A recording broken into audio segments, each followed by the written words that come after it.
और दूसरा ये कि जो हज़रत इमाम हसन अलैहिस्सलाम की सुलह हुई है मीर शाम से, उसमें बहुत सी बदगुमानियाँ पैदा की जाती हैं, उस हवाले से भी थोड़ी सी वज़ाहत फरमाइएगा। बहुत खूब। आऊज़ु बिल्लाहि मिनश्शैतानिर्रजीम, बिस्मिल्लाहिर्रहमानिर्रहीम। अस्सलामु अलैकुम नाज़रीन, मैं हूँ सैयद मुअज़्ज़म बुखारी। प्रोग्राम क़याम रमज़ान में आपको खुशामदीद कहता हूँ। नाज़रीन, सबसे पहले मैं हज़रत इमाम हसन अलैहिस्सलाम की विलादत बा सआदत के सिलसिला के हवाले से तमाम मोमिनीन मोमिनात को मुबारकबाद पेश करता हूँ। और आज के प्रोग्राम में हम बात करेंगे माह मुबारक रमज़ान के 15वें दिन की दुआ और हज़रत इमाम हसन अलैहिस्सलाम की शख्सियत के हवाले से गुफ्तगू करेंगे। आज के प्रोग्राम में हमने मदऊ किया है जनाब मौलाना असद अब्बास गफ़ारी साहब। अस्सलामु अलैकुम डॉक्टर साहब। वालेकुम अस्सलाम व रहमतुल्लाहि व बरकातहू।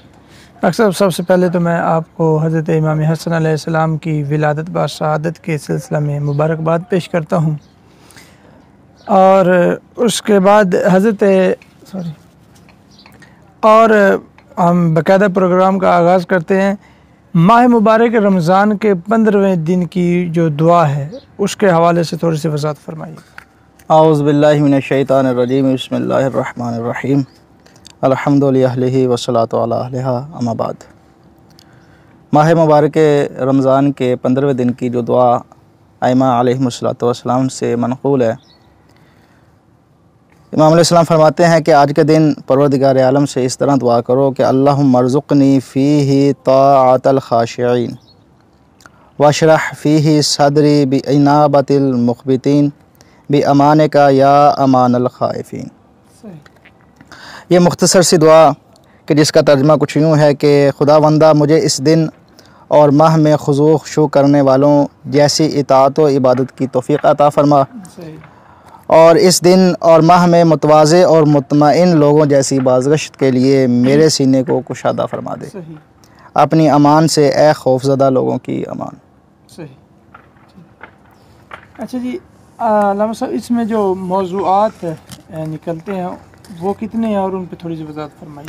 जी, आऊज़ु बिल्लाहि मिनश्शैतानिर्रजीम, बिस्मिल्लाहिर्रहमानिर्रहीम।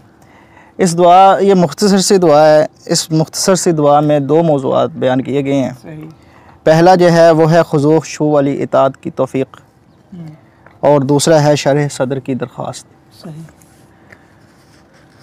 खुशू ख़ुशू हर इबादत का अहम तरीन जुज़ है और अहम तरीन हिस्सा है।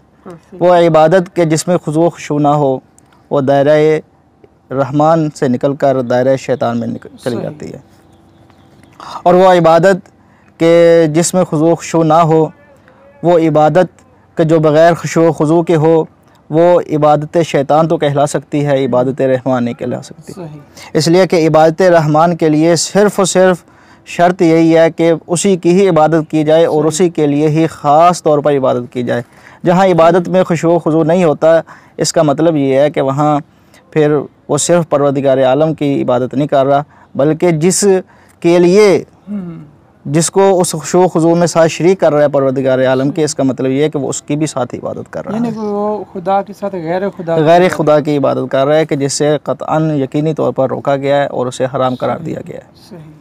तो अब सवाल ये पैदा होता है कि अगर कोई शख्स ये देखना चाहे कि मेरे अंदर कितना खुशू ख़ुशू है, मैं किस कदर परवरदिगार आलम के खुशू ख़ुशू से इबादत करता हूँ, तो उसकी अलामतें क्या हैं, उसकी पहचान का तरीका क्या है। सही। पैगम्बर गिरामी अस्सलाम सल्लल्लाहु अलैहि वसल्लम फरमाते हैं कि अम्मा अलामतुल ख़ाशे फ़अरबा, के खुशू ख़ुशू करने वाले शख्स की 4 अलामतें हैं। कितनी अलामतें? 4 अलामतें बयान की हैं। कहा कि अगर तुम देखना चाहते हो कि मेरे अंदर खुशू ख़ुशू है और किस मिक़दार में है, तो ये 4 अलामतें देखो कि मेरे अंदर पाई जाती हैं या नहीं पाई जाती। अगर ये 4 अलामतें पाई जाती हैं तो फिर तो आप में खुशू ख़ुशू है, और अगर नहीं पाई जाती तो फिर इसका मतलब ये है कि आपकी इबादत खुशू ख़ुशू से आ रही है। सही। फरमाया पहली ये है कि मुराक़बतुल्लाह फ़ी सिर्र वल अलानिया, ज़ाहिर और बातिन में खुदा को पेश नज़र रखना, यानी अपने ज़ाहरी अमाल में भी और अपने बातनी अमाल में भी ये पेश नज़र रखना कि सिर्फ़ परवरदिगार आलम की ज़ात ही है कि जो मुझे देख रही है। जब इंसान को यकीन हो जाएगा कि परवरदिगार आलम की ज़ात मुझे देख रही है, तो फिर इसका मतलब ये है कि वो, देखिए ना, एक वाज़ेह सी बात है, हमारे सामने कोई छोटा सा बच्चा भी बैठा हो तो हम उसके सामने भी कोई गुनाह नहीं करते। सही, बिल्कुल बिल्कुल सही।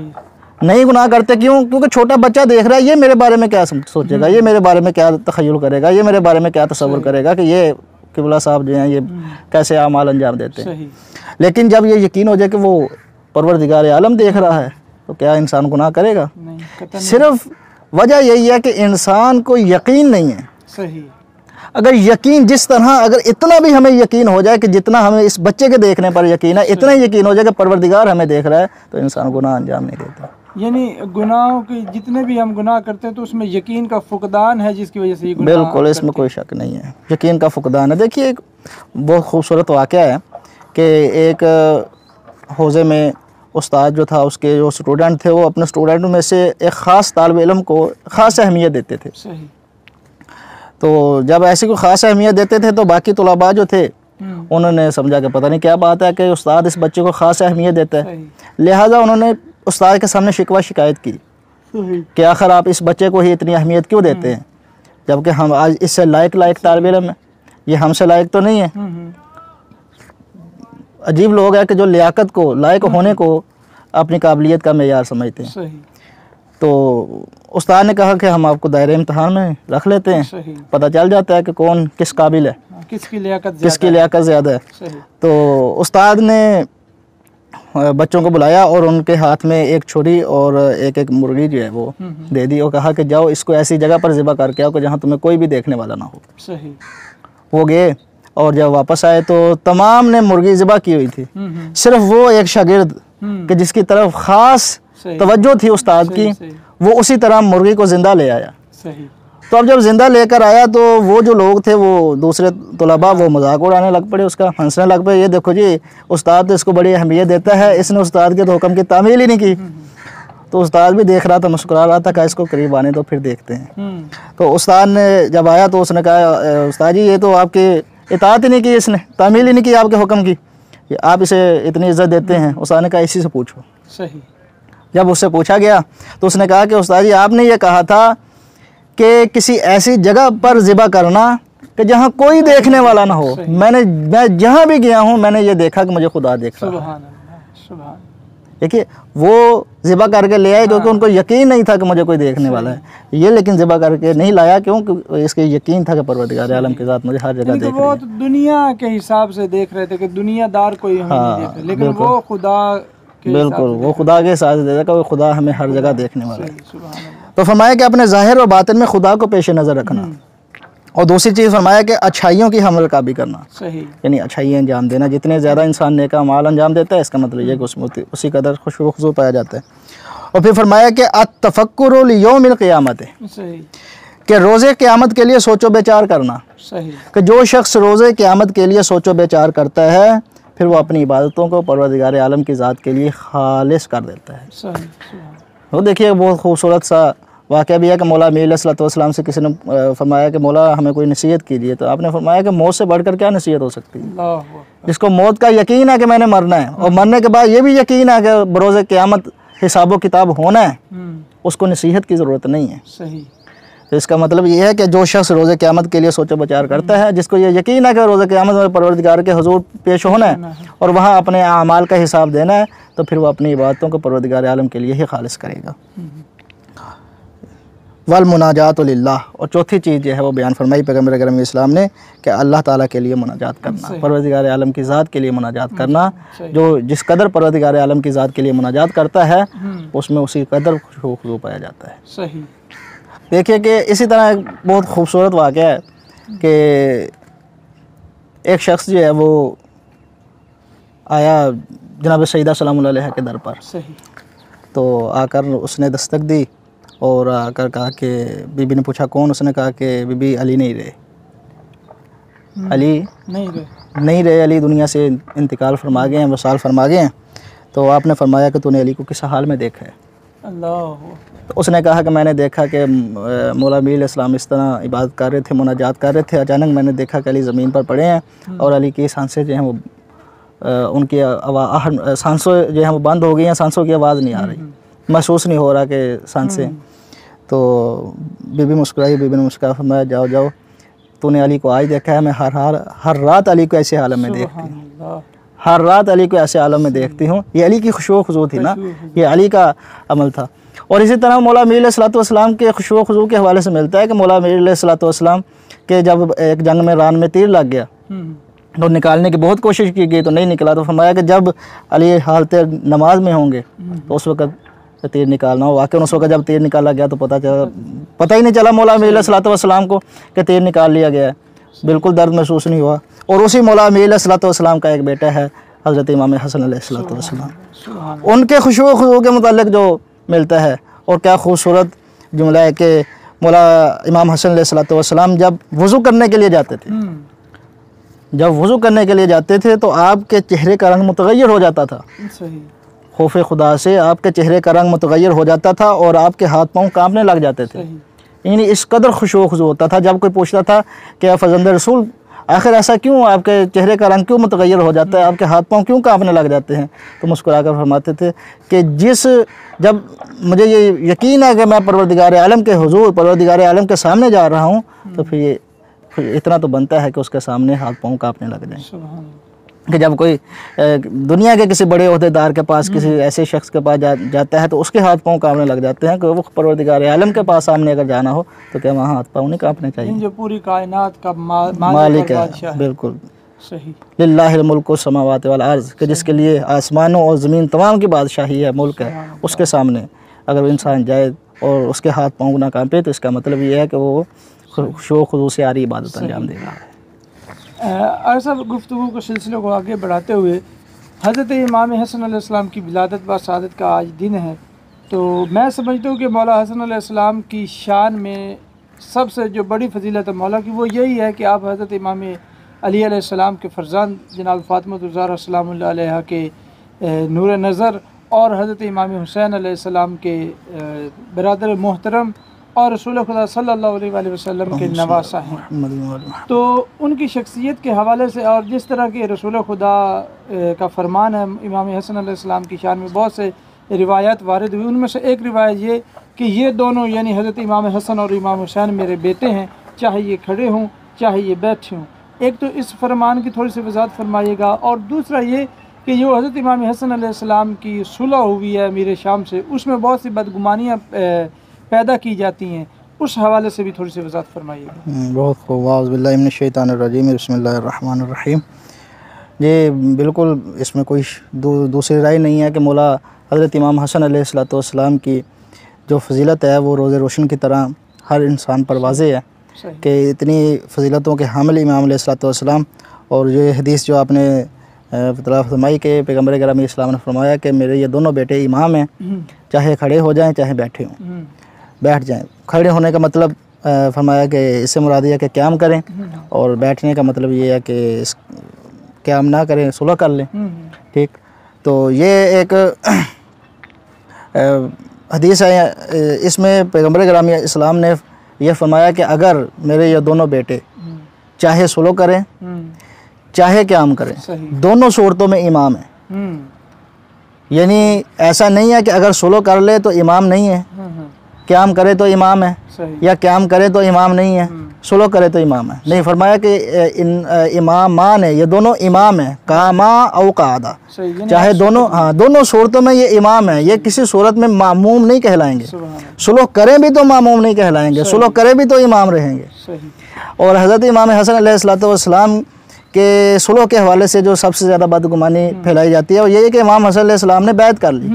बिल्कुल यही कि इमाम हसन अलैहिस्सलाम ने अमीर शाम की बैत कर ली, ये बहुत बड़ी बदगुमानी फैलाई जाती है, जबकि सुलह की है, बैत नहीं की। बैत करना और होता है, सुलह करना और होता है।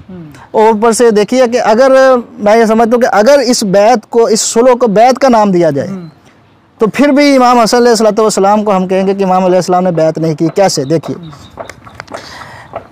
भाई, सुलह की पेशकश किसकी तरफ से हो रही है? हाकिम शाम की तरफ से। बिल्कुल। और पेशकश किस अंदाज में हो रही है? एक सफ़ेद कागज़ है, नीचे अपने दस्तखत करके मोहर लगाकर इमाम हसन अलैहिस्सलाम को भेज दिया गया कि आप जो शर्तें लिखेंगे मुझे मंजूर है, मुझे कबूल है। यानी शर्तें इमाम हसन अलैहिस्सलाम लिख रहे हैं, शर्तें इमाम हसन अलैहिस्सलाम लिख रहे हैं, इसका मतलब ये है कि इमाम हसन अलैहिस्सलाम जीते हैं। हाँ। अगर हकम शाम शर्त लिखता हाँ, तो मतलब ये था कि वो जीत रहा है। सही। अगर शर्त इमाम हसन अलैहिस्सलाम लिख रहे हैं तो मतलब ये है कि फतह इमाम हसन अलैहिस्सलाम की। बिल्कुल। तो अगर इस सुलह को बैत का नाम दिया जाए तो जो शर्तें लिख रहे हैं, जो शर्तें लिख रहे हैं, बैत वो नहीं कर रहे, उनकी बैत की जा रही है। भाई हाकिम शाम ने इमाम हसन अलैहिस्सलाम को वो सादा कागज़ भेज दिया और कहा कि आप शर्तें लिख दें, यानी हाकिम शाम ने इमाम हसन अलैहिस्सलाम के सामने अपना सर नगू कर लिया, खुद को सरेंडर कर लिया, कहा जो शर्तें आप लिखेंगे मुझे कबूल है। मतलब ये है कि उसने सुलह की है, पेशकश की है इमाम हसन अलैहिस्सलाम ने। और साहब सर जिसकी तरफ से पेशकश हो रही सुलह तो वही कर रहा है। हाँ, सुलह तो उसकी तरफ से हो रही है, उसने किया है, उसी ने किया। जब सरेंडर उसने किया है तो फिर इसका मतलब ये है कि बैत भी वो कर रहा है। सही। और दूसरी बात यह है कि हज़रत इमाम हसन अलैहिस्सलाम ये इसी हदीस की रोशनी में भी कि पैगम्बर ग्रामी इस्लाम ने जब फरमा दिया कि इमाम है तो इमाम बैत करता नहीं है, इमाम बैत लेता है। इमाम की बैत की जाती है, इमाम बैत नहीं करता। ये तो पैगम्बर ग्रामी इस्लाम ने इस फरमान में भी वाज़ेह कर दिया कि इन्नहु इमामान है, ये इमाम है। तो इमाम बैत करता नहीं है, इमाम की बैत की जाती है। तो इससे भी वाज़ेह हो जाता है कि इमाम हसन अलैहिस्सलाम ने सुलह की है, बैत नहीं की। सुलह करना और चीज़ है और बैत करना और चीज़ है। जो लोग सुलह को बैत से मिला देते हैं, ठीक, वो पैगम्बर ग्रामी इस्लाम की उस सुलह हुदैबिया के बारे में क्या कहते हैं कि जो पैगम्बर ग्रामी इस्लाम ने कुफार के साथ सुलह की थी, मुशरिकीन के साथ सुलह की थी, अगर सुलह बैत होती तो क्या नाउज़ बिल्लाह नकल कुफ्र नबाशत पैगम्बर ग्रामी इस्लाम ने उन कुफार की बैत की है? नहीं, कोई भी नहीं कहता। बल्कि कुरान इसको फ़तेह मुबीन के लक़ब से पुकारता है कि ये फ़तेह मुबीन है, ये सुलह नहीं है, ये फ़तेह मुबीन है। तो वो नाना की फ़तेह मुबीन थी, ये नवासा की फ़तेह मुबीन है। तो आज मेरा ख्याल है जो आपने वैसे ही खुद ही उस सुलह की तरफ इशारा कर दिया, तो मैं भी यही कहने वाला था कि ये जो आज लोग एतराज़ करते हैं सुलह इमाम हसन अलैहिस्सलाम पर, तो ये किसी न किसी हवाले से ये एतराज़ हज़रत रसूल खुदा की सुलह हुदैबिया पर एतराज़ है, क्योंकि ये इमाम है, वो पैगंबर है। तो रसूल फरमा रहे हैं कि हसन या हुसैन चाहे वो उठें या बैठें वो इमाम है। तो इसका मतलब जो उनकी सुलह पर एतराज़ करेगा दर हकीकत वो रसूल खुदा पर एतराज़ कर रहा है, रसूल खुदा पर एतराज़ कर रहा है। बेशक बहुत ही हसन अंदाज में आपने सुलह और बैत के हवाले से गुफ्तगू की। लेकिन अगर सब यहाँ पे एक और एतराज़ होता है, वो एतराज़ ये होता है कि जब हज़रत इमाम हसन अलैहिस्सलाम ने सुलह कर ली तो फिर हज़रत इमाम हुसैन अलैहिस्सलाम ने क्यों जंग की? तो अब एक भाई जंग सुलह कर रहा है, दूसरा भाई जंग कर रहा है, तो ये भी एक एतराज़ होता है। तो इस एतराज़ में भी थोड़ी सी वजाहत फरमाइएगा। जी, ये बहुत खूब, बहुत अच्छा सवाल। देखिए, इमाम हसन अलैहिस्सलाम ने क़याम फरमाया और इमाम हुसैन अलैहिस्सलाम ने क़याम फरमाया और इमाम हसन अलैहिस्सलाम ने सुलह की। दोनों में फ़र्क है। फ़र्क ये है कि इमाम हसन अलैहिस्सलाम से हुकूमत मांगी गई थी, हुकूमत का मुतालबा किया गया था। इमाम हुसैन अलैहिस्सलाम से बैत का मुतालबा किया गया था। इमाम हसन अलैहिस्सलाम से कहा गया था कि आप हुकूमत से दस्तबरदार हो जाएं, आप हुकूमत हमारे हवाले कर दें। और इमाम हुसैन अलैहिस्सलाम से बैत मांगी गई थी। तो क्योंकि बैत मांगी गई थी तो वहाँ सुलह का कोई इम्कान है ही नहीं। यहाँ हुकूमत मांगी गई थी और हुकूमत की इनके सामने क्या औकात है? हुकूमत की औकात तो इनके बाबा ने जनाब अब्दुल्ला इब्न अब्बास को सामने बयान फरमा दी थी कि जब आप एक जूती जो है वो फटी पुरानी उसकी सिलाई कर रहे थे तो उस वक्त अब्दुल्ला इब्न अब्बास से मुखातब होकर फरमाया कि इस हुकूमत की, हालांकि उस वक्त इमाम अलैहिस्सलाम ज़ाहिरी हुकूमत पर फाइज थे, इस हुकूमत की मेरे सामने क्या वक़्त है? कहा इस टूटी हुई जूती से भी कम कीमत है इस हुकूमत की। तो वो हुकूमत मांग रहा था, कहा हुकूमत मांग रहा है, ले जा। इक़्तिदार में हसन अलैहिस्सलाम से बैत का मुतालबा नहीं किया गया था। अगर इमाम अलैहिस्सलाम से बैत का मुतालबा किया जाता तो यकीनन इमाम अलैहिस्सलाम अपनी ज़िम्मेदारी ये महसूस करते कि वहाँ क़याम करना चाहिए, तो इमाम क़याम करते, क्योंकि इमाम किसी की बैत नहीं करता, इमाम की बैत की जाती है, जिस तरह मैंने पहले अर्ज़ किया। तो इमाम हुसैन अलैहिस्सलाम से बैत का मुतालबा किया गया था तो वहाँ सुलह का कोई इम्कान नहीं था, वहाँ सुलह का कोई रास्ता नहीं था। हाँ, अगर हुकूमत मांगी जाती, इक़्तिदार मांगा जाता तो जिस तरह इमाम हसन अलैहिस्सलाम ने दे दिया यजीद के बाप को, इस तरह इमाम हुसैन अलैहिस्सलाम भी दे देते। लेकिन क्योंकि वहाँ बैत का मुतालबा था, यहाँ हुकूमत का मुतालबा था। इन दोनों मुतालबों में फ़र्क था और इसी से ये महसूस हो गया कि सुलह को बैत का नाम नहीं दिया जा सकता।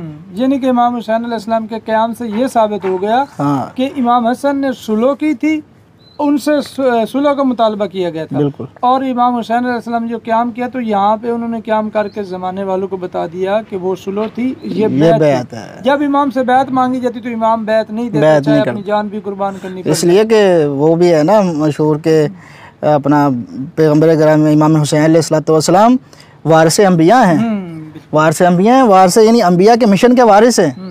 तो वहाँ बैत का सवाल ही पैदा नहीं होता था कि इमाम अलैहिस्सलाम बैत नहीं। अगर इमाम हुसैन अलैहिस्सलाम ने बैत कर ली तो मतलब यह है कि तमाम अंबिया ने बैत कर ली। तो वो मिशन जो था, वो दीन जो था, जिनके लिए तमाम अंबिया ने कुर्बानियाँ दी और सख्तियाँ झेली और मुसीबतें बर्दाश्त की, वो फ़ौत हो जाता, वो मकसद फ़ौत हो जाता।